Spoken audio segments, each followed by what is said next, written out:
Hi friends, welcome to my channel. இன்றைக்கி ஒரு simple but சாட்டிஸ்ஃபைங்கான ஒரு சண்டே லஞ்சை தான் பார்க்க போகிறோம். இன்றைக்கி மார்னிங் பிரேக்ஃபாஸ்ட்க்கு அவல் உப்மா தான் கொஞ்சம் ரெடி பண்ணினேன். ஸோ அந்த ரெசிபி உங்ககிட்ட ஷேர் பண்ணுறேன். அது ரொம்பவே சிம்பிளும் கூட, ஹெல்த்தியும் கூட, ஈஸி டைஜஸ்டபிளும் கூட. பாருங்கள், நான் ஒரு 2 கப்பு அவல் எடுத்துக்கிட்டேன். இதை ஒரு 3-4 வாட்டி நல்லா தண்ணியில் அலசிடுங்க. அலசிட்டு வச்சுட்டிங்கன்னா ஒரு 10 மினிட்ஸ் வச்சுட்டிங்கன்னா நல்லா ஊறிடும். நான் உடனே செய்ய போகிறேன்றதுனால அந்த ஸ்ட்ரெயினரில் வச்சுருக்கேன். உங்களுக்கு வேணும்னா நீங்கள் நார்மல் பாத்திரத்தில் வச்சு லிட் கவர் பண்ணிக்கலாம். பாருங்கள், நல்ல உதிரியாக வந்துட்டுருக்கும். எப்போ நம்ம லஞ்ச் கொஞ்சம் ஹெவியாக நான்வெஜ்ஜோ இல்லை அது மாதிரி பண்ண போகிறோம்னு நினச்சோமோ, இப்போ மார்னிங் பிரேக்ஃபாஸ்ட் குழந்தைங்களுக்கு கொஞ்சம் லைட்டான டிஷ்ஷாக கொடுத்தோம்னா மதியம் செய்கிறதும் நல்லா சாப்பிடுவாங்க. இங்கே பாருங்கள், நார்மல் தாளிச்சிட்டேன். 1 கப்புக்கு 2 பச்சை மிளகாய் எடுத்திருக்கேன், 1 வெங்காயம், தேவையான இஞ்சி பூண்டு விழுது, கொஞ்சம் சால்ட். நல்லா வதக்கிடுங்க. வெங்காயம் நல்லா வதங்கின பிறகு இந்த உதுத்து வச்சுருக்க அவலை ஆட் பண்ணிடுங்க. இதை போஹான்னு சொல்லுவோம். வெயிட் லாஸ்க்கும் நல்லாயிருக்கும் இது. அவ்வளோதான், இது நல்லா மிக்ஸ் பண்ணிவிடுங்க. இது கொஞ்சம் கலராக இருக்கிறதுக்கு நான் கொஞ்சம் மஞ்சள் தூள் ஆட் பண்ணியிருக்கேன். உங்களுக்கு ஒயிட்டாகவே இருக்கணும்னு நினச்சிங்கன்னா மஞ்சள் தூளை அவாய்ட் பண்ணிவிடுங்க. அவ்வளோதான், ரெடி. கொஞ்சம் லைட் சிம்மில் வச்சுட்டு ஒரு 2 மினிட்ஸ் அந்த ஹீட்டில் இருந்தால் போதும், ஆஃப் பண்ணிவிடுங்க. இப்போ லஞ்சோட ப்ரிப்பரேஷன். ரைஸோட லஞ்சுக்கு எக் பாயிலுக்காக நான் மேலே முட்டை வச்சுருக்கேன். இது ஒரு 2 to 3 விசில் வந்ததுன்னா போதும், வெந்துடும்.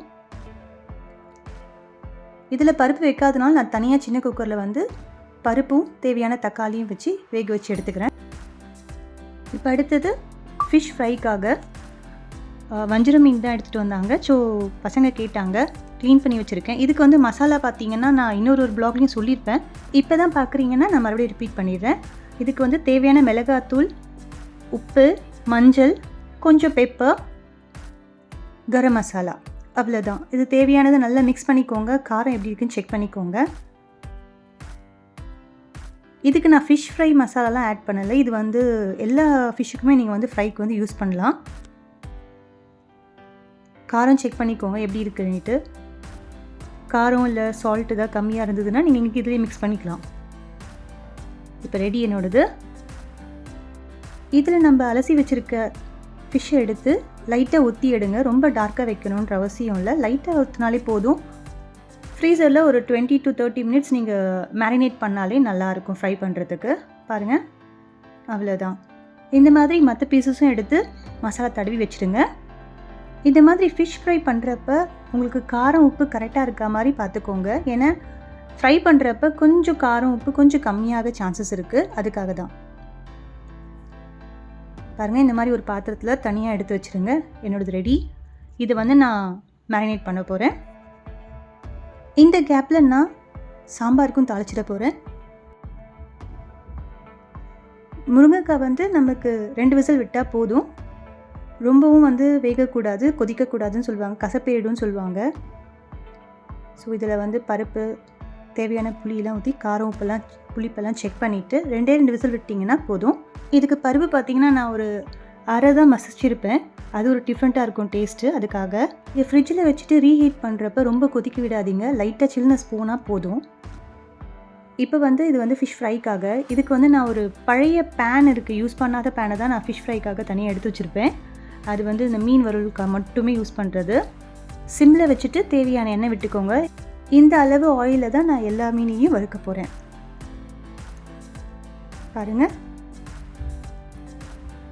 இப்போ நம்ம மீன் எடுத்து வறுக்க ஆரம்பிக்கலாம். இது பேன் அகலமாக இருக்கிறதுனால நமக்கு ஒரே இதில் நம்ம நிறைய பீசஸை நம்ம வறுக்க முடியும். நேரம் மிச்சமாகும். மீன் சீக்கிரமாக வெந்துடும். அதனால் ரொம்ப நேரம் நீங்கள் ஃப்ரை பண்ண வேண்டிய அவசியம் இல்லை. இது மெதுவாக எடுங்க, ஏன்னா அடியில் அந்த மசாலா ஒட்டியிருக்கும். அதனால் மெதுவாக எடுங்க, இல்லைன்னா அந்த மீனும் ஒடிஞ்சிடும். ரொம்ப சாஃப்டாக இருக்கும். பொறுமையாக எடுத்து திருப்பி போட்டிங்கன்னா நல்லா வரும். இதுக்கு நீங்கள் வேணும் மேலே லிட் கூட போட்டு கவர் பண்ணலாம், சீக்கிரமாக பாயில் ஆகும்.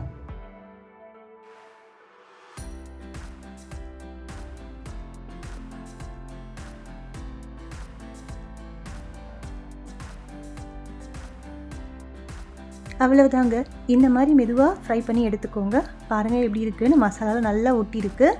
ஹோப் இந்த வீடியோ உங்களுக்கு பிடிச்சிருக்குன்னு நினைக்கிறேன். தேங்க்ஸ் ஃபார் வாட்சிங். Happy Sunday.